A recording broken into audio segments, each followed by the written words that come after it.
Oh, hey there, troops. It's Trusty Old Crow back again, doing another one of these tactical perspective toy reviews. Yeah, it seems I'm doing them every Friday these days.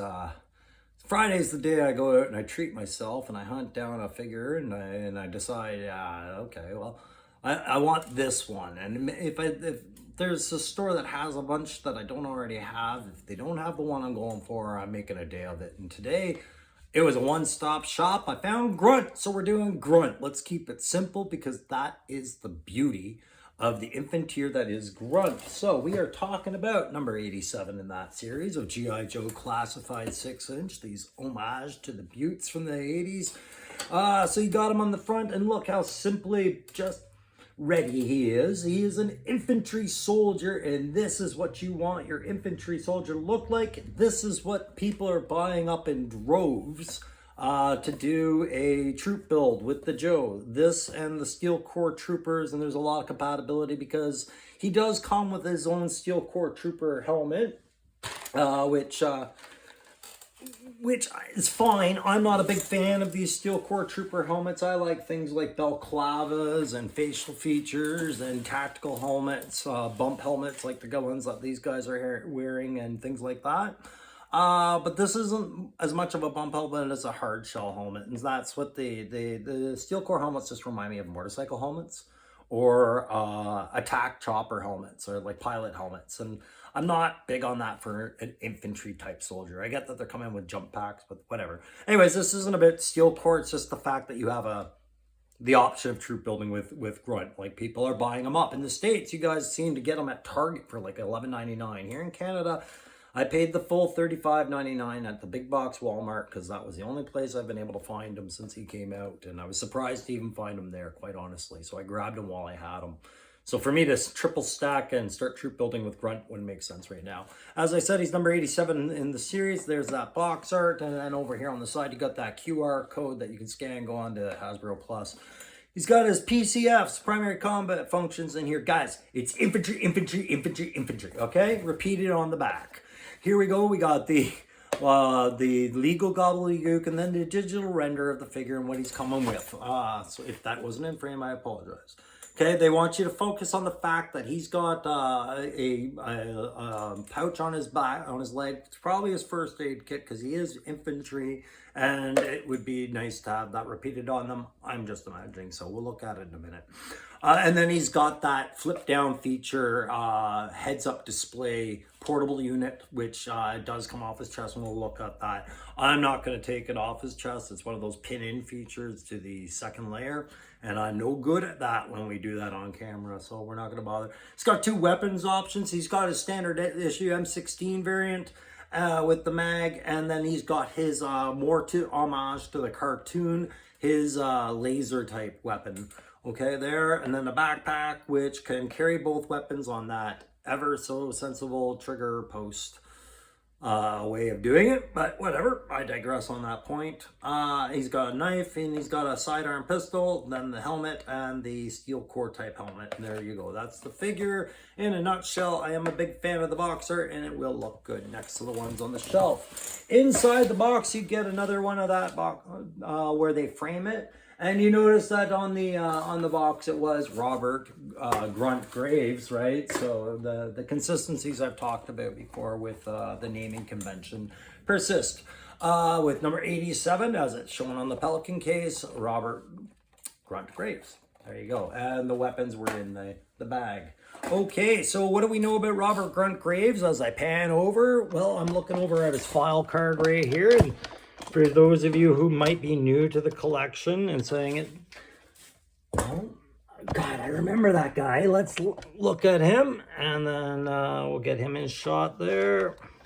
Straighten the camera out and pull him a bit forward as he is going to go through our head-to-toe inspection and playability, tactical grading, and all that other stuff that I do with the tactical perspective. And in the background here, I'll just quickly pop in his file card from the day. Okay, and if that knocks over a bunch of Joes, so be it. So we know that he is infantry, infantry, infantry, infantry. He specializes in infantry. He specializes in guns and artillery infantry. He was born in Columbus, Ohio, birthplace of infantry. And everything they say on him is just something you would write in what's called a performance development report or a performance evaluation report, PDR or PR.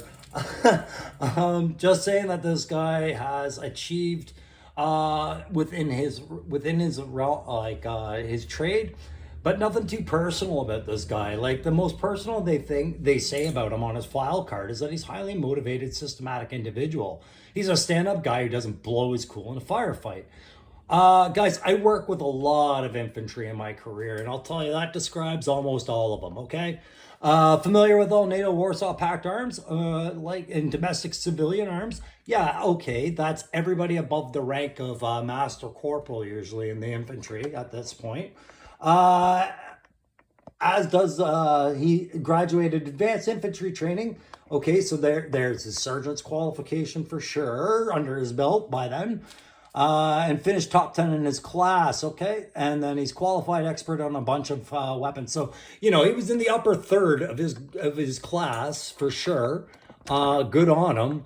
But this is a very generic description of a sergeant infantry type, okay? And I don't think that's very flattering at all. The infantry are the backbone of the military. If you picture G.I. Joe as a group of tools, all right, everybody here, secondary qualification basically is infantry, but they all have some sort of specialization either through their weapon, through their dress, through their title. And so that makes them specialized tools. They're bandsaws, they're routers, they're everything. This guy is strictly hammer and nail, and you need hammer and nails at the foundation of everything. It is the core, and you need a lot of them.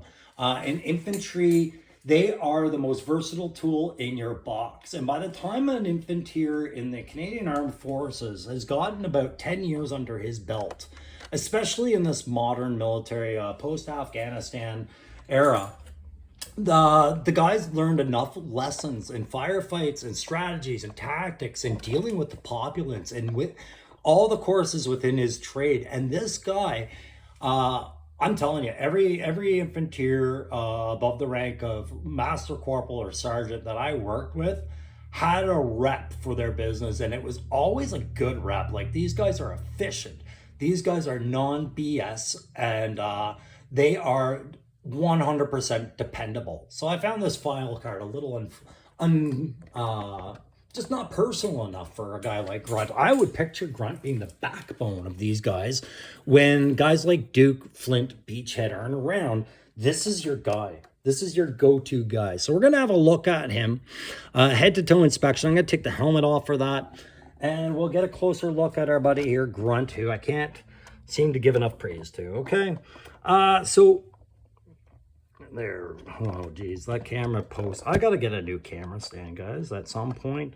So we've got the second helmet. I'll just put this up and get this out of the way. Like I said, I'm not too keen on these things, but they'll look good once I have enough guys in a row to make them all look uniform. Then I'll be more accepting. But until I get a pack of steel core or, you know, more grunts, more guys like that, I'm not even looking at that. I'm looking at this helmet, which is a is that a bump helmet? I guess it is a bump helmet. It's like rock and roll, and the other helmets we've seen in this series so far. Roadblock for Viper Island had one as well. Breaker's helmet has a modified version of this. It's a good helmet. It's got those dangling chin straps. And then before I put it back on his head, we'll just have a look at his hair. He's got that combed to the side, parted to the right, very, very close cut hair, and he's got a little bit of bangs hanging down, I guess that is, or I don't know. Either he's got a low brow line or he's got some hair out of place, but whatever. Well, the facial features remind me of the old Grunt. I always thought when I looked at my Grunt figure before, I was like, this guy looks haggard as hell, man. Like, he looks tough because he looks so haggard and tired. And this Grunt does look serious, but he looks younger than what the original Grunt I pictured in my mind did. So overall, happy with the head sculpt, and the helmet doesn't seem to really mess with articulation too much, but I don't find the head as articulate as some of the other figures that we've seen in this series, but it is. It's enough. It's good. But you do notice you've got that knife sheath, that shoulder-mounted knife sheath, in the way of the chin on the left side of his body, so be it. And that is attached to his backpack straps, which is attached to his chest rig, which I really am a fan of. And I'm just going to take his hand off his M16 type there and just open him up for us there, and we'll have a look at that chest rig. So you guys have heard me talk about that in a lot of other videos. I am all about protection, protection, protection, because that is... Every military in the world is about that, especially with their infantry, but with any soldier that they're putting in harm's way. It's not like they're doing this to just clog the enemy with their dead. They're trying to preserve their soldiers. They're giving them armor. It's the guerrilla groups and the militias and all the others that don't really care so much. So this guy's got the chest plates in, and he's good to go. He's got a tactical vest that could house the plates, I should say. It does appear to be a vest, but I picture plates sliding in under that. And it is a two-sided vest, which doesn't interfere with the backpack peg, which is always nice. You can see that it ends down below, and then you can put it under there. Okay, so that's awesome. He is wearing his standard olive drab green fatigue. It looks like a wool cotton sweater and pants. Just like the old figure. The old figure was so plain, and that's why the write-up seemed also to be plain. It was just like this plain figure. The appeal when the release came out was you had a mortar trooper, an infanteer, a radio operator, a bazooka operator, an agent like Snake Eyes. Stalker was your special recce guy, and Scarlet was your female infiltrator, and then you had Clutch in his vehicle, and you had Flash, and I think the Ram. I think that was pretty much close to the limits of the Joes back at the first release. And Grunt just blended in like everybody else. Now, because Grunt is so plain, he kind of pops out a little bit more against the other Joes. He's his own thing. In the first original 80s wave, he wasn't so much his own thing. Now he is. Yeah, he still kind of matches up with Breaker well, but I like this. And so, anyways, the chest rig is something unique to him for now. But this flip down display, as we talked about, there we go. And we'll just bring that closer to the camera. Now it's a single post mount, and I could pop it off if I desired to do so, I believe. But I'm not going to do that. Every time I do that, guys, we all watch something go flying. Now watch this. I'll close her up. It doesn't come off. You'll notice that his name is on there, Graves, right? So the guys having to do conversions are sometimes taking the vest off, or they're covering that up somehow, or they're painting it, whatever. And then he's got this knife, and I've seen this moved on people too. But I think they've had to do conversion work to get this moved. And I have no interest in moving it. I'm not a big fan of any upward knife sheathing. Being an armored crew, they wanted, when we got our new tack vest, they originally had our bayonets mounted to our chest. And it was pointed upwards into the sheath, right along the center line of the vest right there. And we'd slide our bayonets up. And I was like, most of us always ended up moving them to the side because we thought that was pretty dumb to be moving a bayonet upwards towards your face. And I don't think a knife would be any different than a bayonet. It would be the same problem. He's moving it closer to his neck. I'm not a big fan of it, but it looks cool. And maybe some other people have other opinions like that. Like, well, first of all, I'm not an idiot when I'm putting my knife away. But, like, shit happens. Idiots aren't the only ones who have accidents, right? So, so we'll move down. I like the extra pouches for the M16 mounted there and on the sides. That's awesome. And he has those little eyelets represented in the vest as well as on the side, like the loops and the mounting points for more kit and pouches. There's this humble enough 9mm, which goes into his left side mount for his right hand. And I like that choice for that. Like, I'm a big fan of that. You could move this around wherever you want, but I found mine in the package like that. And I think that's how it was meant to be. If I look at the box, yeah, more or less like that. I think on the box, I have it a little bit more rearward. I'm a big fan of that because the transition drill, if he runs out of ammo, like I said, with most other guns, we would have slings here. A transition drill would be for him to move it out of the way and then grab his pistol and bring that up, right? So I like that motion. There's lots of ways to do a transition drill, but this is just different for him. I like that. Most other Joes have it mounted on their gun hand side, or whichever you've decided that is. But this one, you can see the way they've designed that holster is for a cross motion. There's the pouch they want you to focus on, and that definitely looks like a first aid kit kind of gear for me. It looks like you unseal it. There's probably a bunch of triangular bandages or field pouches, field dressings or whatever on there packed up inside. Maybe some atropine needles and some other stuff, quick clot, what have you. And then he's got another pouch like that on the other side. It's a similar one. So one of these would be a first aid pouch, and the other would probably house maybe a grenade or two, or his map and compass set and all that other stuff that he needs. I think those are probably more likely to be in one of those two pouches, but I like those pouches. They're a good design, and we'll probably see those repeated on lots of Joes.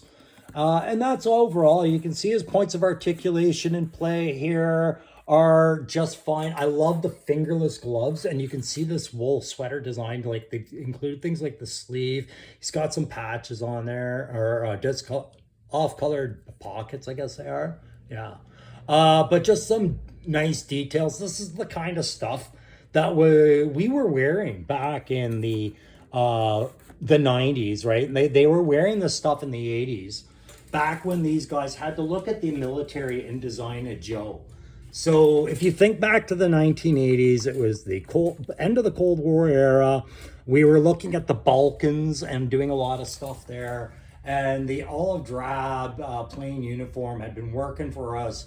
We hadn't quite seen a need to transition into the camouflage at that point. That didn't come till the 90s. So that's basically what most soldiers were dressing like, at least in the Canadian Armed Forces for sure, back then. So it was really nice to see them stick to that, and even just kind of say, yeah, that was wool. So there's his sleeve, it's wool. Things like that go a long way.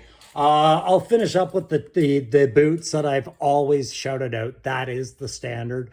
He's got the Cadillacs. They're brown, they're not black, but simple lace boots. And simple lace boots on an infantry guy, I could even do a conversion work and put his blood type on here like we did in overseas and things like that. But the simple lace boots, there's a reason I like that too, guys. You got to remember, if you take a wound on your leg, the first thing you got to worry about is things like circulation and treatment, right? So the boots got to come off.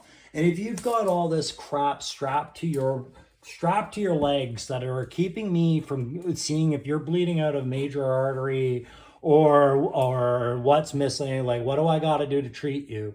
That's time on your clock, and you don't want that. So an infantry, they want their boots simple. I want you to cut those laces with the knife and take the boot off, move on, not play with straps, okay? So that's my argument for those boots, and I really like on a Grunt and on a possible troop building figure that they went with that. Overall, I am really happy with that humble little backpack too. He's moving light. He's probably got enough extra ammo and a couple of rations in there. Like maybe a couple packs of smokes if he's a smoker. Some chew if he's if he's infantry. Every infantry I know chews. Choose tobacco. All right, so that's the perfect size backpack for him. I don't care so much about the sci-fi weapon, but we'll have a look at that. Some pouches on the back, and that did come with a mag that I didn't pull aside. I'll have to track that down. My apologies, guys. I thought I put everything out there. It's probably still in my box, but I might have misplaced it, and that's fine. We've seen how that goes, guys. Oh, no, it says it doesn't come with a mag. I think it's, okay. So it doesn't come with a mag. If you look on the box, okay, I'm glad I didn't screw up like that. That mag, I think, is also allowed to be housed into somewhere here. Oh, no, there is no mag housing. It was just the shadows. I thought I was seeing a gap in there, guys. My apologies. So no mags, laser weapon, sci-fi. All right, so for my reviews, clearly on the playability grade, sorry, if you're asking where, if you're wondering where the base came from, it's the gung ho base. All right, for the playability grade, you're grading on potential here, just like in a person's evaluation report and developmental report. You're grading on potential here. You have a troop builder possibly if you want to play with that vest and get that obstacle dealt with these Steel Legion type helmets, which you're going to see more of. Clutch is coming with one when he comes out for sure. We've seen that in the Haspulse updates. As you get more of these guys, you know, that playability keeps going up. That standard M16 style weapon, the backbone of the infantry since the Vietnam era, maybe. Yeah, I think it was the Vietnam era they were coming out with those. Anyways, that's the perfect weapons choice for him. Having that generic cartoon type weapon as a secondary with him is a nice add. But everything on him is infantry. They follow the KISS rule, keep it simple, stupid, and they've developed a really good grunt. I'm not sure. I haven't watched some of the other videos out there on what guys are picking up that they don't like about grunt, and I don't care. On a playability grade, he's rating A+ all around, and on a tactical grade, it's pretty clear that I'm going to be giving him that A+ as well. There's some things, you know, you could add to them, like maybe a couple of grenades, maybe a smoke grenade, something, right? And some eye protection for when he's with this one, right? But like, yeah, he's got it with this visor, but maybe he could have had some eye pro down here. We're all big on our eye pro now. It's not like the 80s. We all understand now that simple good plastics can actually help save your eyes. Most guys wear something like Oakley's sunglasses or ballistic glasses. And I think that would have been a cool ad. But what you're getting with this figure is great. So overall tactical, A+. This is a must-have figure for anybody that's going back and saying, well, I want to get the original release ones from back in the 80s. Grunt is in that line. You want them. But these big sales that guys are having at Target and whatnot, where you can pick them up at ridiculously low prices, while they're great to see, they kind of worry me a little bit about other areas that haven't received theirs yet or are back ordering for guys that just want one. It seems like everybody's trying to show up at a store, see as many are on the shelf, and buy them immediately and leave nothing left on the shelf so they can build up a good Joe core. And while I understand it, it's a little disheartening for people that just are buying singular figures for their own collections up here in the north. So while I congratulate everybody down in the south, I hope it doesn't affect us too much in other areas.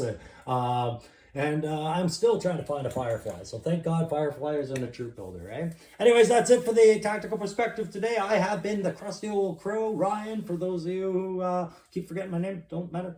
Really isn't relevant. Anyways, if you like this video, you know what to do. You hit the like. If you really like this video, welcome to the channel. Subscribe. I'm happy to have you here. For all you guys already subscribing, thanks for sticking around. I really appreciate all that, the support, and